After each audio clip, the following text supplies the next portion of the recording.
Here's Martin Biron, our NHL analyst, to talk more about Game 3 as Boston takes back home ice with Jeremy Swayman now 2-0 in this series in this weird goalie rotation that Boston's got going on. Samsonov struggling a bit, his second loss of the series. But is Swayman the main reason the Bruins are now ahead in this series? He's definitely a big factor for the Boston Bruins having their success. He's so confident behind, this defense that the Bruins have that can play physical. But when you look at Swayman, he didn't have a lot of great shots or great saves early on, but I'll tell you this, in the early third period, he made some acrobatic saves and really gave the Bruins a chance to just feel more confident and open it up a little bit.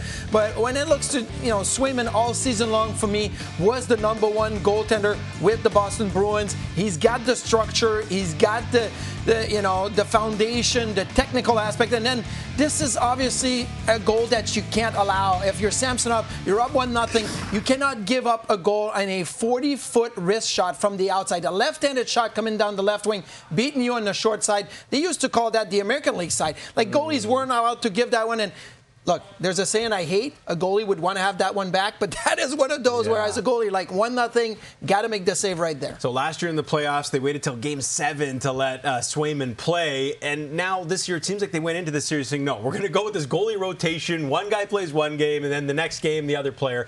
Do you think they're going to actually go with Ullmark again in Game 4? I didn't think they would go to Ullmark in Game 2, and they did. So I really feel like the Bruins are going to go to Ullmark in Game 4, which makes no sense.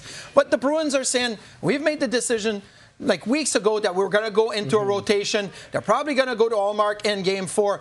And Swayman has played so good. You could be tied 2-2 with Swayman playing 2 games and winning, and then Ullmark losing 2. That's the way it goes. I don't understand the dynamic there, but the Bruins will do what the Bruins will do. I guess if they lose Game 4, maybe they'll rethink their strategy. Well, they have no choice, right? Because if you got to go with Swayman after that. Okay, how about on the Toronto side of things? Mitch Marner, he's been the talk of the city the last 24, 48 hours, especially his lack of productivity in the first 2 games. He finally gets on the score sheet. It was a beautiful pass to open up the scoring. What letter grade would you give Marner for his Game 3 performance? I would give him a B-. I was going to go with an A, but after that beautiful pass to Matthew Knies on the back door, I think that his play dropped, right? So it's still a good grade because you produce. It's still a good game for Mitch Marner, who played 23 minutes. He had only played just over 20 minutes in each of the first 2 games in that series. So 23 minutes gets him on the ice more. A lot of power play time, obviously, with Marner, and the power play is struggling right now with the Toronto Maple Leafs.